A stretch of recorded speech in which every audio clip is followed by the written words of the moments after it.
উচ্চ মাধ্যমিক রাষ্ট্রবিজ্ঞান, দ্বাদশ শ্রেণী, চতুর্থ সেমিস্টার, প্রথম অধ্যায়, আন্তর্জাতিক সম্পর্ক সম্পর্কিত মতবাদসমূহ। আজকের বিষয় বাস্তববাদ বনাম মার্ক্সবাদ। প্রশ্ন: আন্তর্জাতিক সম্পর্কের আলোচনার বাস্তববাদী এবং মার্ক্সবাদী দৃষ্টিভঙ্গির তুলনামূলক পর্যালোচনা কর। উত্তর: ভূমিকা। আন্তর্জাতিক সম্পর্কের আলোচনার বাস্তববাদী এবং মার্ক্সবাদী উভয় দৃষ্টিভঙ্গিই আদর্শের পরিবর্তে বস্তুনিষ্ঠ বাস্তবের ভিত্তিতে বিশ্বশান্তি রক্ষায় আন্তর্জাতিক আইন ও আন্তর্জাতিক সংগঠনের অক্ষমতা ব্যাখ্যা করলেও আন্তর্জাতিক ব্যবস্থার মূল চালিকা শক্তি নিয়ে তাদের মতামত সম্পূর্ণ বিপরীতমুখী। অর্থাৎ মার্ক্সবাদ এবং বাস্তববাদ উভয়ই বস্তুনিষ্ঠ মতবাদ, উভয়ের মতবাদী বাস্তবিক বস্তুকেন্দ্রিক। এরা কোনো পক্ষই আদর্শ বা নৈতিকতার ভিত্তিতে আন্তর্জাতিক সম্পর্ক বা আন্তর্জাতিক রাজনীতিকে বিশ্লেষণ করে না, এবং এরা দুজনেই বা এই দুই দলই বিশ্বশান্তি ও নিরাপত্তা রক্ষায় যে আন্তর্জাতিক আইন এবং আন্তর্জাতিক সংগঠন অক্ষম সে কথা স্বীকার করে। কিন্তু তা সত্ত্বেও এদের দুজনের মতে আন্তর্জাতিক ব্যবস্থার মূল চালিকা শক্তি আলাদা।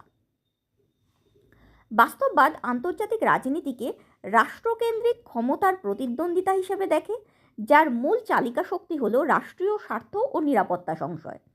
অর্থাৎ বাস্তববাদ মনে করে যে প্রতিটা রাষ্ট্র নিজের স্বার্থ রক্ষার জন্য এবং নিজের নিরাপত্তাজনক ভয় থেকে ক্ষমতার একটা প্রতিযোগিতায় লিপ্ত হয়, এবং এই রাষ্ট্রকেন্দ্রিক ক্ষমতার প্রতিদ্বন্দ্বিতাই আন্তর্জাতিক রাজনীতিকে পরিচালিত করে। অন্যদিকে মার্ক্সবাদ আন্তর্জাতিক রাজনীতিকে বৈশ্বিক পুঁজিবাদের অর্থনৈতিক শোষণের রূপ হিসেবে ব্যাখ্যা করে, যার মূল চালিকা শক্তি হল শ্রেণী সংগ্রাম ও অর্থনৈতিক কাঠামো।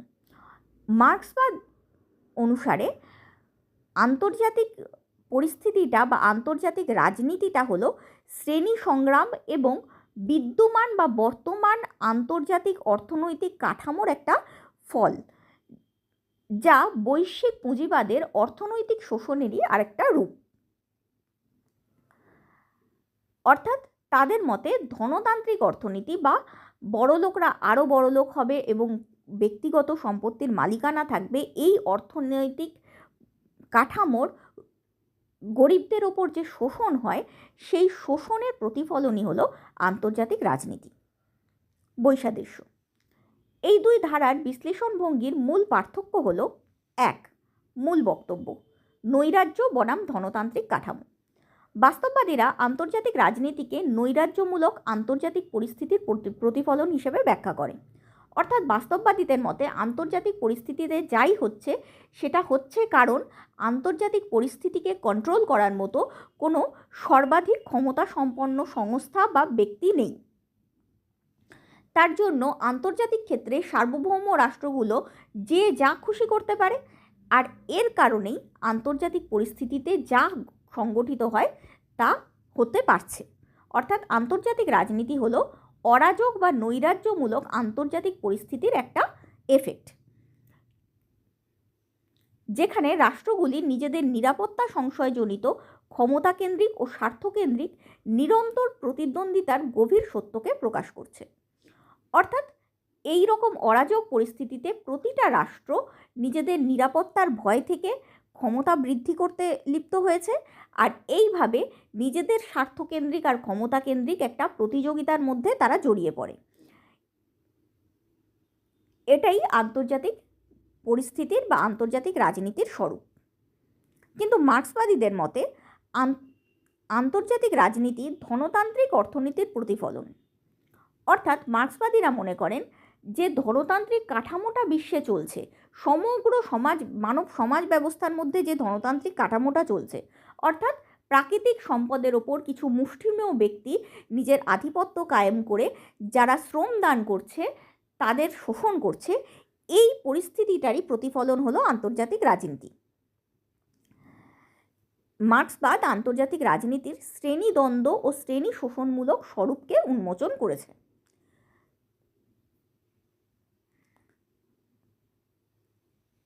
অর্থাৎ বাস্তববাদীরা আন্তর্জাতিক রাজনীতিকে নৈরাজ্যমূলক আন্তর্জাতিক পরিস্থিতির প্রতিফলন হিসেবে ব্যাখ্যা করে রাষ্ট্রগুলির নিরাপত্তা সংশয়জনিত ক্ষমতাকেন্দ্রিক ও স্বার্থকেন্দ্রিক নিরন্তর প্রতিদ্বন্দ্বিতার গভীর সত্যকে প্রকাশ করেছে।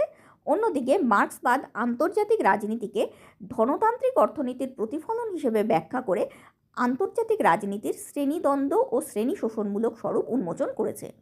দুজনের গুরুত্ব এবং দুজনের মূল বক্তব্য এক্ষেত্রে আলাদা। 2. কেন্দ্রীয় বিষয়, রাজনীতি বনাম অর্থনীতি। বাস্তববাদীদের মতে আন্তর্জাতিক সম্পর্ক আলোচনার কেন্দ্রীয় বিষয় হল রাষ্ট্রগুলির মধ্যেকার ক্ষমতা ও জাতীয় স্বার্থকেন্দ্রিক প্রতিদ্বন্দ্বিতা, যেটা এতক্ষণ বললাম। অর্থাৎ রাষ্ট্রই মূল ক্রিয়াশীল সত্তা, রাজনৈতিক ক্ষমতাই আন্তর্জাতিক রাজনীতির মূল চালিকা শক্তি। আমরা জানি রাষ্ট্র একটা রাজনৈতিক সংগঠন, তাই রাষ্ট্রীয় ক্রিয়াকলাপকে আমরা রাজনৈতিক ক্রিয়াকলাপ বা রাজনৈতিক কাজকর্ম হিসেবেই ধরতে পারি। তাই বাস্তববাদীদের মতে যেহেতু আন্তর্জাতিক সম্পর্কের কেন্দ্রীয় বিষয় রাষ্ট্রগুলোর মধ্যেকার ক্ষমতা আর জাতীয় স্বার্থকেন্দ্রিক প্রতিযোগিতা, তার জন্য রাষ্ট্রই মুখ্য ক্রিয়াকারী এবং তার জন্য আন্তর্জাতিক সম্পর্কটা মূলত গড়ে উঠেছে রাজনৈতিক পরিস্থিতির ওপর ভিত্তি করে। অর্থনীতিকে সাধারণত রাষ্ট্রীয় শক্তি বৃদ্ধির একটি উপকরণ হিসেবে দেখা হয় বাস্তববাদে, মূল বিষয় হিসেবে নয়। অর্থাৎ বাস্তববাদ অনুসারে রাজনীতিই হলো মূল আর অর্থনীতি হলো রাজনীতির অধীনস্থ একটি বিষয়। কিন্তু মার্ক্সবাদীদের মতে আন্তর্জাতিক সম্পর্ক আলোচনার কেন্দ্রীয় বিষয় হলো শ্রেণী বৈষম্যমূলক আন্তর্জাতিক কাঠামো।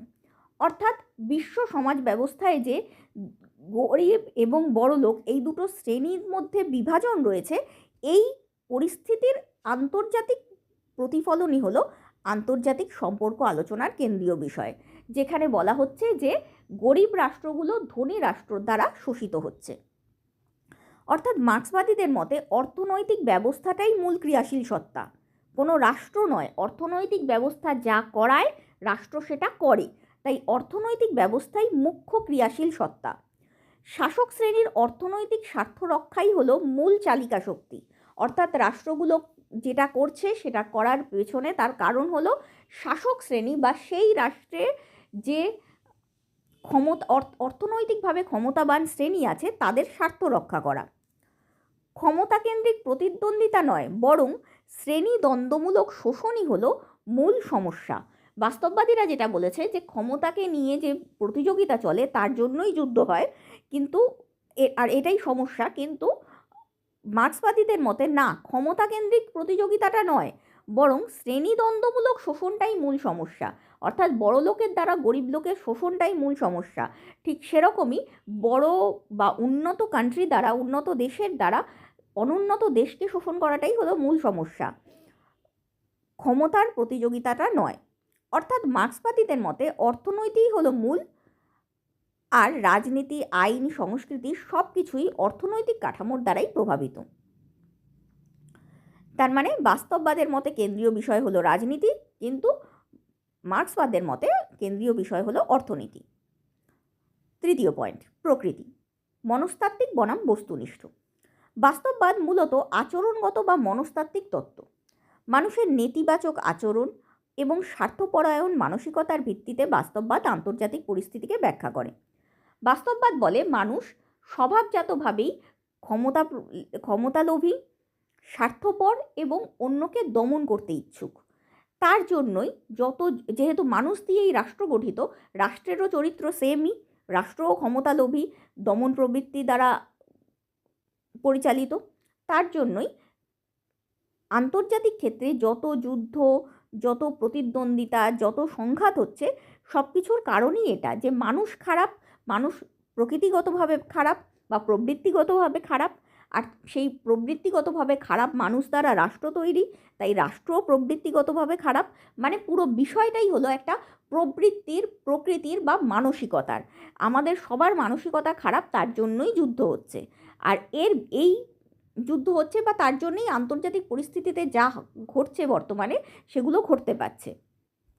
এই দৃষ্টিভঙ্গি দিয়েই, অর্থাৎ মনস্তাত্ত্বিক দৃষ্টিভঙ্গি দিয়েই বাস্তববাদ আন্তর্জাতিক সম্পর্ককে বিচার বিবেচনা করে। কিন্তু মার্ক্সবাদ হলো বস্তুনিষ্ঠ মতবাদ। আচরণ বা মানসিকতার পরিবর্তে সামাজিক কাঠামোকে ঐতিহাসিক ধারাবাহিকতার মাধ্যমে বিশ্লেষণ করে আন্তর্জাতিক শ্রেণীদ্বন্দ্বের প্রকৃতির বর্ণনা করে। অর্থাৎ মার্ক্সবাদ কোনোভাবেই মানসিকতা বা আচরণকে ব্যাখ্যা করে না। মার্ক্সবাদ একটা কাঠামোকে ব্যাখ্যা করে, অর্থনৈতিক কাঠামোকে। আর এই কাঠামো ব্যাখ্যা করার জন্য মার্ক্সবাদ মানব সমাজের সম্পূর্ণ ইতিহাসটাকে তুলে ধরে, উদাহরণ হিসেবে তুলে ধরে। মার্ক্সবাদ বলে একদম প্রাচীনকালে যখন মানুষ ফলমূল সংগ্রহ করত তখন সাম্যবাদ ছিল, তখন কারোর মধ্যে কোনো অসাম্য ছিল না, একটা শান্তিপূর্ণ পরিবেশ ছিল, মানুষে মানুষে কোনো দ্বন্দ্ব ছিল না। কিন্তু তারপর যখন মানুষ পশুপালন করতে শুরু করলো তখন প্রকৃতির দ্বারা দেওয়া পশুগুলোর ওপর কিছু লোক অধিকার স্থাপন করলো এবং সেই পশু পরিচর্যার জন্য কিছু লোকের শ্রম তারা শোষণ করতে শুরু করলো। এখান থেকেই সমাজ দুটো ভাগে ভাগ হয়ে গেল, একদল হচ্ছে মালিক আর একদল হচ্ছে শ্রমিক শ্রেণী। এখানে হচ্ছে একদল পশুপালক আর আরেক দল হলো পশুর মালিক শ্রেণী। এইভাবেই সমাজটা ভাগ হলো। ঠিক তারপর আবার যখন কৃষির ব্যবস্থার প্রচলন ঘটলো তখন যারা জমির মালিক তারা ভাগ চাষিদের শোষণ করতে শুরু করলো। এইভাবে সমাজটা বিভক্ত রয়ে গেল। আর বর্তমানকালে শিল্পপতিরা শ্রমিক শ্রেণীকে শোষণ করে। এইভাবে সমাজটা চলছে। তাই বলা যেতে পারে কাঠামোটাই যা করানোর তাই করাচ্ছে, মানুষের আচরণ বা মানসিকতা এক্ষেত্রে কোনো ম্যাটারই করে না। মানে তোমার যদি মানসিকতা হয় তুমি সবাইকে সাম্যভাবে সমানভাবে ট্রিট করবে, তাহলেও যে কোম্পানির মালিক সে তো আর তোমাকে সমানভাবে ট্রিট করবে না। কাজেই তুমি এই পুরো সিস্টেমটাকে বদলাতে পারবে না। সিস্টেম যেমন চলছে তোমারও সেইভাবেই চলতে হবে। এটা হলো মার্ক্সবাদীদের মতবাদ। তাই বলা যেতে পারে বাস্তববাদ মনস্তাত্ত্বিক তত্ত্ব আর মার্ক্সবাদ বস্তুনিষ্ঠ মতবাদ। উদ্দেশ্য স্থিতিশীলতা বনাম পরিবর্তন। বাস্তববাদের উদ্দেশ্য হলো বিদ্যমান রাজনৈতিক স্থিতিশীলতা এবং শক্তির ভারসাম্য রক্ষা। বাস্তববাদ বলে যে মানুষের চরিত্র খারাপ, আর চরিত্র বলতে মানুষের প্রকৃতি খারাপ, আর যেহেতু মানুষের প্রকৃতি খারাপ এবং এই খারাপ প্রকৃতিটা মানুষ কোনো দিনই চেঞ্জ করবে না। রাষ্ট্রের ক্ষেত্রেও ব্যাপারটা সেম, রাষ্ট্রের প্রকৃতি খারাপ এবং রাষ্ট্র এই খারাপ প্রকৃতি কোনো দিন চেঞ্জ করবে না। তাই আমাদের উচিত রাষ্ট্রের খারাপ প্রকৃতিটাকে নিয়ন্ত্রণ করা। কিভাবে? কোনো রাষ্ট্র যদি যুদ্ধ করতেছে, কোনো রাষ্ট্র যদি দেখে যে তার থেকে গরিব বা দুর্বল কোনো রাষ্ট্র আছে, তাহলেই তার ওপর রাষ্ট্রটা আক্রমণ করবে, কারণ রাষ্ট্রের নেচার খারাপ। কিন্তু কোনো রাষ্ট্র যদি এটা দেখে যে কোনো দুর্বল রাষ্ট্রকে আক্রমণ করলে 5-6টা দুর্বল রাষ্ট্র একসাথে হয়ে শক্তিশালী হয়ে সেই রাষ্ট্রের বিরুদ্ধে আক্রমণ করতে পারে এবং তাতে ওই শক্তিশালী রাষ্ট্রেরও হেরে যাওয়ার সম্ভাবনা রয়েছে, তাহলে সেই শক্তিশালী রাষ্ট্রটা কখনোই দুর্বল রাষ্ট্রকে আক্রমণ করবে না। এইভাবে পরিস্থিতিটাকে স্থিতিশীল রেখে, মানে বর্তমান যে পরিস্থিতিটা আছে সেটার মধ্যে রাজনৈতিক স্থিতিশীলতা এনে, রাজনৈতিক স্টেবিলিটি এনে, আর শক্তির মধ্যে একটা ভারসাম্য রেখে, যে কোনো রাষ্ট্রই বেশি শক্তিশালী হয়ে উঠতে পারবে না। প্রত্যেকটা রাষ্ট্রেরই শক্তি অন্যান্য রাষ্ট্রের হয় এককভাবে বা সংগঠিতভাবে অন্যান্য রাষ্ট্রের শক্তির থেকে কম হবে বা শক্তির সমকক্ষ হবে। এই রকম পরিস্থিতি তৈরি করে শক্তির ভারসাম্য রক্ষা করে চলাটাই হলো বাস্তববাদের উদ্দেশ্য। কোন কোন কৌশলে এই বিদ্যমান রাজনৈতিক স্থিতিশীলতা রক্ষা করা যায় এবং শক্তির ভারসাম্য রক্ষা করা যায় সেগুলো নির্দেশ করে বাস্তববাদ। কিন্তু মার্ক্সবাদের উদ্দেশ্য হলো বিদ্যমান ব্যবস্থার বৈপ্লবিক পরিবর্তন ঘটিয়ে শোষণহীন বিশ্ব ব্যবস্থা গঠন। অর্থাৎ মার্ক্সবাদ পুরো সিস্টেমটাকেই পাল্টে ফেলতে চায় বিপ্লবের মাধ্যমে এবং একটা নতুন শোষণহীন বিশ্ব ব্যবস্থা গঠন করতে চায়। আর এই নতুন শোষণহীন বিশ্ব ব্যবস্থা কীভাবে গঠিত হবে তার পথ নির্দেশ করে মার্ক্সবাদ। পরবর্তী পয়েন্ট, অর্থাৎ আমি যদি 4 নম্বর পয়েন্টটাই আরেকবার বলি, অর্থাৎ বাস্তববাদ বিদ্যমান স্থিতিশীলতা রক্ষা করতে চায় আর মার্ক্সবাদ বিদ্যমান ব্যবস্থার আমূল পরিবর্তন চায়। পরবর্তী পয়েন্ট, আন্তর্জাতিক ব্যবস্থার প্রকৃতি। অরাজক বনাম বৈষম্যপূর্ণ। বাস্তববাদীদের মতে আন্তর্জাতিক ব্যবস্থা অরাজক ও নৈরাজ্যপূর্ণ। অর্থাৎ আন্তর্জাতিক ব্যবস্থাকে নিয়ন্ত্রণ করার মতো কোনো সর্বাপেক্ষা ক্ষমতাসম্পন্ন কেন্দ্রীয় কর্তৃপক্ষ নেই। এই নৈরাজ্যমূলক আন্তর্জাতিক ব্যবস্থায় রাষ্ট্রগুলি নিজেদের নিরাপত্তাহীনতা দূর করার জন্য স্বয়ং সহায়তামূলক যে সমস্ত পদক্ষেপ নেয় তার মাধ্যমেই আন্তর্জাতিক ব্যবস্থা নিয়ন্ত্রিত ও পরিচালিত হয়। যেখানে উপযুক্ত মধ্যস্থতাকারীর অভাবের কারণে রাষ্ট্রগুলির প্রতিদ্বন্দ্বিতামূলক আচার আচরণ নিয়ন্ত্রণের কোনো উপায় থাকে না। অর্থাৎ বাস্তববাদীদের মতে যেহেতু আন্তর্জাতিক ব্যবস্থায় কোনো রাজা নেই বা কোনো সবথেকে বেশি শক্তিশালী কর্তৃপক্ষ নেই যা সার্বভৌম রাষ্ট্রগুলোকে নিয়ন্ত্রণে রাখতে পারে, তার জন্য সার্বভৌম রাষ্ট্রগুলো সবসময় একটা নিরাপত্তাহীনতায় ভোগে। সবসময় ভাবে অন্য কোনো রাষ্ট্র আমাকে আক্রমণ করতে পারে বা আমার ক্ষতি করতে পারে। তার জন্য তারা নিজের ক্ষমতা বাড়াতে থাকে যাতে অন্য রাষ্ট্র আক্রমণ করলে নিজেই নিজের সাহায্য করে ওই ক্ষতিটাকে সে ঠেকাতে পারে। তার জন্য প্রত্যেকটা রাষ্ট্র ক্ষমতা বৃদ্ধি করতে থাকে, আর এই ক্ষমতা বৃদ্ধির জন্য নিজেকে প্রোটেকশনের জন্য প্রতিটা রাষ্ট্র যা যা পদক্ষেপ নেয় তার সমন্বয় বা তার যোগফলই হলো আন্তর্জাতিক পরিস্থিতি, যেটা হচ্ছে মূলত রাষ্ট্রগুলোর মধ্যে স্বার্থের যে বৈষম্য রয়েছে বা স্বার্থের যে তফাৎ রয়েছে বা পরস্পর বিরোধী যে স্বার্থ রয়েছে বিভিন্ন রাষ্ট্রগুলোর মধ্যে, সেই স্বার্থগুলোর মধ্যে সমন্বয়কারী কোনো মধ্যস্থতাকারী নেই বলেই মূলত আন্তর্জাতিক পরিস্থিতিটা এতটা সংঘাতপ্রবণ। অন্যদিকে মার্ক্সবাদীদের মতে আন্তর্জাতিক ব্যবস্থা বৈষম্যপূর্ণ ও শোষণমূলক। অরাজকতা নয়, অর্থনৈতিক শোষণভিত্তিক শ্রেণীগত কাঠামোই বিশ্বকে চালায়। আন্তর্জাতিক ব্যবস্থা স্বয়ংক্রিয় ভারসাম্যে নয়, বরং ধনতান্ত্রিক ব্যবস্থার দ্বারা নিয়ন্ত্রিত ও পরিচালিত হয়, যেখানে পুঁজিবাদী ব্যবস্থার সম্প্রসারণের ফলে উন্নত রাষ্ট্রগুলি অনুন্নত রাষ্ট্রগুলিকে অর্থনৈতিকভাবে শোষণ করে। অর্থাৎ মার্ক্সবাদীদের মতে রাজার অভাবটা কোনো অসুবিধাজনক ব্যাপারই নয়। ব্যাপারটা হলো আন্তর্জাতিক অর্থনীতি বা আন্তর্জাতিক ব্যবস্থা হলো বৈষম্যপূর্ণ, মানে তার মধ্যে কোনো সমতা নেই, আর শোষণমূলক, মানে উন্নত রাষ্ট্রগুলো অনুন্নত রাষ্ট্রগুলোকে শোষণ করে। এই কাঠামোটাই বিশ্বকে চালায়। আন্তর্জাতিক ব্যবস্থা কোন রাষ্ট্র কী করছে তার যোগফলে বা কোনো স্বয়ংক্রিয় ভারসাম্যে, অর্থাৎ কোথায় কী হচ্ছে তার একটা নিজেদের মধ্যে সৃষ্ট ভারসাম্যে চলে না, বরং ধনতান্ত্রিক অর্থনীতির দ্বারা সেটা নিয়ন্ত্রিত ও পরিচালিত হয়। অর্থাৎ বড়লোকদের স্বার্থেই চলে। যে ব্যবস্থাই আসুক, যেই ক্ষমতাবান হোক না কেন, সেই দেশের ধনতান্ত্রিকভাবে ক্ষমতাবান শ্রেণী আরও বেশি ক্ষমতাশালী হয়ে পড়বে। তাই বলা যেতে পারে ধনতান্ত্রিক ব্যবস্থার দ্বারাই এই আন্তর্জাতিক সমগ্র ব্যবস্থাটা নিয়ন্ত্রিত এবং পরিচালিত। যেমন আমরা ধরতে পারি অ্যাপেল, গুগলের মতো কোম্পানির বিরোধিতা কি কোনো রাষ্ট্র করতে পারে না, কারণ তারা একটা অর্থনৈতিকভাবে ক্ষমতাবান শ্রেণী বা অর্থনৈতিকভাবে ক্ষমতাবান সংস্থা। তাই বলা যেতে পারে আন্তর্জাতিক ব্যবস্থা কোনো স্বয়ংক্রিয় ভারসাম্যে নয়, বরং ধনতান্ত্রিক ব্যবস্থার দ্বারাই নিয়ন্ত্রিত ও পরিচালিত, যেখানে পুঁজিবাদী ব্যবস্থার সম্প্রসারণের ফলে, অর্থাৎ পুঁজিবাদী ব্যবস্থা ছড়িয়ে পড়ার ফলে উন্নত দেশগুলো অনুন্নত দেশগুলোকে অর্থনৈতিকভাবে শোষণ করে, যেমন চীন বা আমেরিকা পাকিস্তান বা বাংলাদেশকে শোষণ করে। পরবর্তী পয়েন্ট, রাষ্ট্রের ভূমিকা। সার্বভৌম বা স্বয়ংসক্রিয় বনাম শাসক শ্রেণীর স্বার্থ রক্ষার যন্ত্র। বাস্তববাদীদের মতে রাষ্ট্রগুলো জাতীয় স্বার্থ সচেতন, ক্ষমতালোভী, যুক্তিসঙ্গত, নিরাপত্তা সন্ধানী এবং দমনমূলক একটি সার্বভৌম বা স্বয়ং সক্রিয় প্রতিষ্ঠান।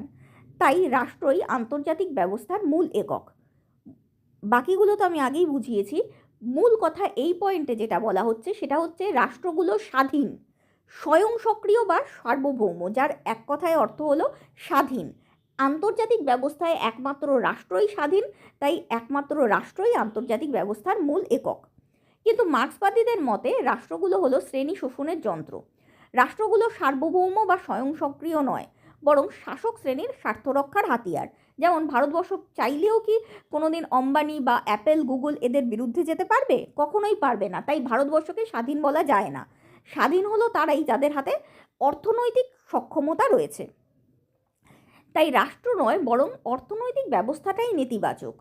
ফলে আন্তর্জাতিক ব্যবস্থার মূল একক রাষ্ট্র নয়, বরং শোষক শ্রেণী, অর্থাৎ যে সমস্ত বড়লোকি সংগঠনগুলো বা পুঁজিপতি গোষ্ঠীগুলো গরিবদের শোষণ করে, তারাই হলো আন্তর্জাতিক ব্যবস্থার তথা টোটাল সমাজ ব্যবস্থার, টোটাল রাজনৈতিক ব্যবস্থার মূল একক। কোনো সময় সেটা রাষ্ট্র নয়। পরবর্তী পয়েন্ট,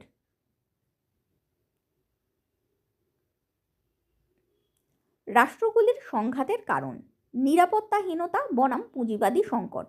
বাস্তববাদীদের মতে রাষ্ট্রগুলো মূলত জাতীয় স্বার্থ রক্ষার জন্য ক্ষমতা অর্জন ও ক্ষমতা বৃদ্ধির জন্য সংগ্রাম করে, কিন্তু মার্ক্সবাদীদের মতে সংগ্রামের একমাত্র কারণ হলো অর্থনৈতিক মুনাফা অর্জন ও শ্রেণী স্বার্থ রক্ষা। একটা উদাহরণ দিলে ব্যাপারটা বোঝা যাবে। ধরো কোনো দেশ অন্য দেশের ওপর আক্রমণ করেছে এবং অন্য দেশকে দখল করেছে, তখন বাস্তববাদীরা বলবে যে এক রাষ্ট্র অন্য রাষ্ট্রের সম্পদ দখল করার জন্য বা নিজের প্রভাব বিস্তারের জন্য, নিজের জাতীয় স্বার্থ রক্ষার জন্য ক্ষমতা অর্জন করেছে এবং যুদ্ধ করে কোনো একটা দেশকে দখল করেছে। কিন্তু মার্ক্সবাদীরা বলবে যে যদি কোনো দেশ অন্য কোনো দেশের প্রাকৃতিক সম্পদ দখল করে, তাহলে কি যে দখল করলো সেই দেশের গরিব ব্যক্তিটা ওই প্রাকৃতিক সম্পদের অধিকারী হয়? কখনোই হয় না। যে দেশ দখল করলো সেই দেশের বড়লোক ব্যক্তিটাই ওই প্রাকৃতিক সম্পদগুলো নিজের কারখানায় নিয়ে যেতে পারে এবং সেগুলোর ইউটিলাইজ নিজের মতো করে করে এবং সেগুলো বিক্রি করে নিজে মুনাফা অর্জন করে। তাই বলা যেতে পারে যে যে দেশ অন্য দেশের ওপর আক্রমণ করছে সেই দেশের নিজস্ব শাসক শ্রেণী বা নিজস্ব ক্ষমতাবান অর্থনৈতিক যে শ্রেণী, তাদের স্বার্থ রক্ষা করার জন্যই এবং অর্থনৈতিক মুনাফা অর্জনের জন্যই, অর্থাৎ জাতীয়তাবোধ বা ক্ষমতা বৃদ্ধি বা নিজের প্রভাব বিস্তারের জন্য নয়, বরং শোষক শ্রেণী বা শাসক শ্রেণীর অর্থনৈতিক মুনাফার জন্যই কোনো দেশ অন্য দেশকে আক্রমণ করে। তাই রাষ্ট্রগুলির সংঘাতের কারণ বাস্তববাদ অনুসারে হলো নিজেদের নিরাপত্তাহীনতা এবং ক্ষমতার আধিপত্য বিস্তারের ইচ্ছা, কিন্তু মার্ক্সবাদীদের মতে সেটা হলো পুঁজিবাদী সংকট, অর্থাৎ মুনাফা অর্জনের জন্য শোষক শ্রেণী বা শাসক শ্রেণীর স্বার্থ রক্ষা। শাসক শ্রেণী বা শোষক শ্রেণীর স্বার্থ রক্ষার জন্য মুনাফা অর্জন করা। পরবর্তী পয়েন্ট, সাম্রাজ্যবাদ বা যুদ্ধের কারণ।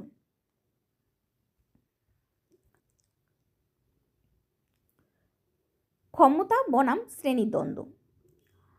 বাস্তববাদীদের মতে মানুষের নেতিবাচক প্রবৃত্তি এবং আন্তর্জাতিক ক্ষেত্রে ক্ষমতার ভারসাম্য বিঘ্নিত হওয়াই যুদ্ধের কারণ।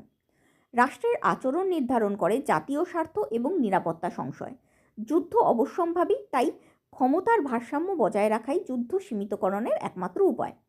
যেটা আগেই বলেছি, বাস্তববাদীদের মতে মানুষের নেচারটাই খারাপ, তাই রাষ্ট্রের নেচারও খারাপ, আর তার জন্যই ক্ষমতা বৃদ্ধির জন্য যুদ্ধ হয়। আর যেহেতু ক্ষমতা বৃদ্ধির জন্য যুদ্ধ হয়, তাই যদি আমরা এরকম পরিস্থিতি তৈরি করতে পারি যেখানে কারুরই ক্ষমতা বৃদ্ধি পাবে না বা কমে আসবে না, অর্থাৎ ক্ষমতার মধ্যে একটা ভারসাম্য থাকবে, কোনো দেশই বেশি শক্তিশালী হয়ে উঠতে পারবে না। যদি এককভাবে অন্য দেশ কোনো সংশ্লিষ্ট দেশের সমকক্ষ শক্তিশালী নাও হয়, তাহলেও জোট গঠনের মাধ্যমে ক্ষমতার মধ্যে একটা ভারসাম্য তারা রাখবে। জোট গঠনের মাধ্যমে তারা ক্ষমতাশালী হবে এবং বড় দেশের প্রায় সমকক্ষ ক্ষমতার অধিকারী হবে। এইভাবে ক্ষমতার ভারসাম্য রক্ষার মাধ্যমেই যুদ্ধকে আটকানো সম্ভব, কারণ রাষ্ট্রের আচরণ নির্ধারণ করে জাতীয় স্বার্থ এবং নিরাপত্তা সংশয়। কিন্তু মার্ক্সবাদীদের মতে সংঘাত হয় পুঁজিবাদী ব্যবস্থার অন্তর্নিহিত প্রয়োজন, অর্থাৎ নতুন বাজার সম্প্রসারণ, কাঁচামালের উৎস নিয়ন্ত্রণ, শ্রম শোষণ প্রভৃতির জন্য। ক্ষমতা দখলের জন্য নয়, অর্থনৈতিক বস্তুগুলো দখলের জন্য, যা হলো বাজার, কাঁচামালের উৎস, শ্রম, এগুলো। রাষ্ট্রের আচরণ নির্ধারণ করে অর্থনৈতিকভাবে ক্ষমতাসম্পন্ন শ্রেণীর স্বার্থ। যেটা বললাম, সেই রাষ্ট্রে থাকা বড়লোকরাই রাষ্ট্রের আচরণকে নির্ধারণ করে। যুদ্ধ অর্থনৈতিক শোষণের ফল। যুদ্ধ ক্ষমতা অর্জনের নয়, অর্থনৈতিক শোষণের ফল। তাই শ্রেণী বিপ্লবের মাধ্যমে আন্তর্জাতিক কাঠামোর আমূল পরিবর্তনই যুদ্ধ প্রতিরোধের স্থায়ী উপায়, অর্থাৎ যুদ্ধ অবশ্যম্ভাবী নয়, যুদ্ধকে স্থায়ীভাবে বন্ধ করা যেতে পারে। আর যুদ্ধকে স্থায়ীভাবে বন্ধ করার উপায় হলো অর্থনৈতিকভাবে আন্তর্জাতিক ক্ষেত্রে যে কাঠামো তৈরি হয়েছে সেই আন্তর্জাতিক অর্থনৈতিক কাঠামোটার আমূল পরিবর্তন ঘটানো। পরবর্তী পয়েন্ট, অর্থাৎ আগের পয়েন্টে যেটা বললাম, অর্থাৎ বাস্তববাদীদের মতে সাম্রাজ্যবাদ বা যুদ্ধের কারণ হলো ক্ষমতা দখল করা, আর মার্ক্সবাদীদের মতে সাম্রাজ্যবাদ বা যুদ্ধের কারণ হলো শ্রেণী শোষণ। বা শ্রেণীদ্বন্দ্ব। পরবর্তী পয়েন্ট, আদর্শ কাঠামো। আদর্শ কাঠামো বাস্তবতার স্বীকৃতি বনাম বৈপ্লবিক পরিবর্তন। বাস্তববাদীদের মতে আন্তর্জাতিক কাঠামোর এবং রাষ্ট্রের চরিত্রের আমূল পরিবর্তন ঘটানো অসম্ভব। কূটনীতির মাধ্যমে সীমিতভাবে কিছু পরিবর্তন ঘটানো যেতেই পারে। তাই আন্তর্জাতিক সম্পর্ক চর্চার মূল লক্ষ্য হওয়া উচিত বিদ্যমান স্থিতিশীলতা এবং শক্তির ভারসাম্য রক্ষা। যেটা আগেই বলেছি, মানুষ খারাপ তাই রাষ্ট্র খারাপ, আর রাষ্ট্র খারাপ বলে আর রাষ্ট্রের এই খারাপ চরিত্র চট করে পরিবর্তিত হবে না। একটু আধটু চেঞ্জেস আসতে পারে, কিন্তু পুরো পরিবর্তন হবে না। তার জন্য এই পরিস্থিতিকে সঠিকভাবে কূটনীতির মাধ্যমে, ভারসাম্য রক্ষার মাধ্যমে চালিয়ে যাওয়াটাই হলো বাস্তববাদীদের লক্ষ্য। আর এটাকেই কূটনীতির মাধ্যমে একটা স্থিতিশীলতা রক্ষা করাটাকেই বা শক্তির ভারসাম্য রক্ষা করাটাকেই বাস্তববাদীরা আদর্শ বিশ্ব ব্যবস্থা হিসেবে বোঝান, মনে করেন। কিন্তু মার্ক্সবাদীদের মতে বর্তমান আন্তর্জাতিক কাঠামোয় বিপ্লবের মাধ্যমে আমূল পরিবর্তন ঘটিয়ে শোষণহীন এক বিশ্ব সমাজ ব্যবস্থা গঠন সম্ভব। অর্থাৎ মার্ক্সবাদীরা চান এই বিদ্যমান বা বর্তমান ব্যবস্থাটাকে পুরো পরিবর্তন করা, আর পরিবর্তন করার জন্য তারা বিপ্লব করার সাজেশন দেন। অর্থাৎ বিপ্লবের মাধ্যমে সম্পূর্ণ পরিস্থিতিটাকে পরিবর্তন করে একটা নতুন শোষণহীন পরিস্থিতি বা বিশ্ব সমাজ ব্যবস্থা গঠন করা সম্ভব। অর্থাৎ বাস্তববাদীরা বলেন যে বর্তমান আন্তর্জাতিক কাঠামোর আমূল পরিবর্তন অসম্ভব, তাই বাস্তবকে স্বীকার করে এই পরিস্থিতিকে স্থিতিশীল করাটাই আমাদের কাজ, আর সেটাই হবে আদর্শ সমাজ। কিন্তু মার্ক্সবাদীদের মতে এই অবস্থার পরিবর্তন ঘটানো সম্ভব, তাই বিপ্লবের মাধ্যমে বিদ্যমান আন্তর্জাতিক পরিস্থিতির পরিবর্তন ঘটানোটাই আমাদের কাজ, এবং এইভাবেই আদর্শ সমাজ গঠন সম্ভব হবে। পরবর্তী পয়েন্ট, ধনতান্ত্রিক অর্থনীতির প্রতি দৃষ্টিভঙ্গি, উন্নয়নমূলক বনাম শোষণমূলক। বাস্তববাদীরা ধনতান্ত্রিক অর্থনীতির প্রতি নিরপেক্ষ বা ইতিবাচক দৃষ্টিভঙ্গি রেখে এই আশা পোষণ করেন যে ধনতান্ত্রিক অর্থনীতি এবং অর্থনৈতিক ক্ষেত্রে ব্যক্তি স্বাধীনতাই সমৃদ্ধি ও শক্তি বৃদ্ধির মাধ্যমে আত্মপ্রকাশ করবে, শক্তি বৃদ্ধির মাধ্যম হিসেবে আত্মপ্রকাশ করবে। অর্থাৎ বাস্তববাদীদের মতে ধনতান্ত্রিক অর্থনৈতিক ব্যবস্থাটা ভালো, প্রাকৃতিক সম্পদের ওপর ব্যক্তি মালিকানা থাকাটা ভালো, এবং এইভাবেই কোনো ব্যক্তি যখন কোনো বস্তুর মালিক হবে তখন আরও সেই বস্তুটাকে উন্নত করার চেষ্টা করবে, আরও সমাজকে উন্নত করার চেষ্টা করবে যাতে সে আরও বেশি ইনকাম করতে পারে। এইভাবে টোটাল সমাজ ব্যবস্থাটার উন্নতি হবে। কিন্তু মার্ক্সবাদীদের মতে ধনতান্ত্রিক অর্থনীতি সমাজের প্রতি নেতিবাচক ভূমিকা পালন করে। এটি শোষণমূলক সংকট তৈরি করে, যা আন্তর্জাতিক দ্বন্দ্বের উৎস। অর্থাৎ মার্ক্সবাদীদের মতে এইভাবে ব্যক্তি মালিকানা হতে হতে একটা সময় সেই ব্যক্তি চাইবে আরও বেশি সম্পত্তি পেতে, আরও বেশি সম্পত্তি পেতে, তখন নিজের দেশের বাইরে সম্পত্তি পেতে চাইবে, আর এইভাবেই দুটো দেশের মধ্যে লড়াই শুরু হবে। তাই এই শোষণমূলক সংকট তৈরি করা বা কাউকে বেশি পাওয়ারফুল বানানো, ধনতান্ত্রিকভাবে আরও বেশি লোভী এবং ক্ষমতাবান বানানোটা ধনতান্ত্রিক অর্থনীতির একটা নেতিবাচক প্রভাব।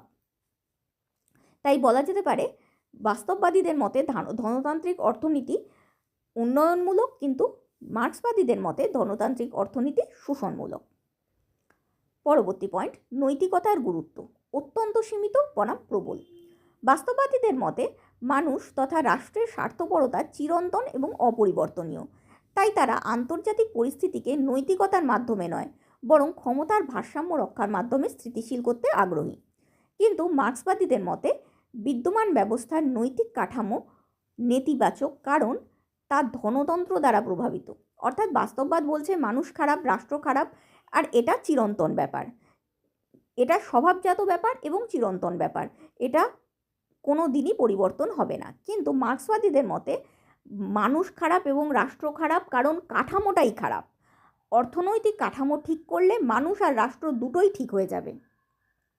তাই তাদের মতে মানুষের মনে প্রকৃত অর্থের সাম্যের কামনা জাগাতে পারলে, অর্থাৎ প্রকৃতভাবে সাম্য কাকে বলে, সমানতা কাকে বলে, মানুষের মনে সেই পরিস্থিতি জাগাতে পারলে বা সেই ইচ্ছা জাগাতে পারলে, এরকম একটা শোষণহীন সাম্যভিত্তিক সমাজ গঠনের ইচ্ছা জাগাতে পারলে এক শোষণমুক্ত ও শ্রেণীহীন সমাজ গঠন করা সম্ভব।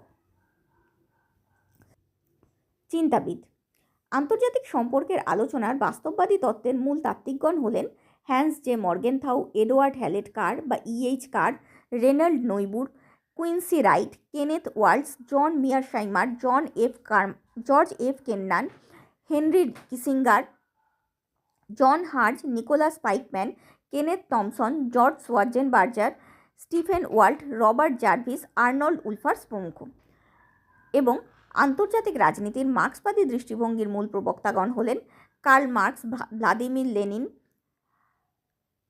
Friedrich Engels, Hobson, Antonio Gramsci, Andre Gunder Frank, Robert Cox, Stephen Gill, Justin Rosenberg, Rosa Luxemburg, Nicolas Bukharin, Rudolf Hilferding, Samir Amin, Fernando Henrique Cardoso, Enzo Faletto, Immanuel Wallerstein, Andrew Linklater এবং Mark Rupert প্রমুখ। উপসংহার: পরিশেষে বলা যায় যে বাস্তববাদ বিদ্যমান আন্তর্জাতিক পরিস্থিতির বিশ্লেষণে সহায়ক, অর্থাৎ বর্তমান পরিস্থিতিকে বিশ্লেষণ করা যায় বাস্তববাদের মাধ্যমে সঠিকভাবে। আর মার্ক্সবাদ বৈপ্লবিক পরিবর্তনের মাধ্যমে বিদ্যমান আন্তর্জাতিক পরিস্থিতির নেতিবাচক ত্রুটিগুলি দূরীকরণে প্রেরণা যোগায়।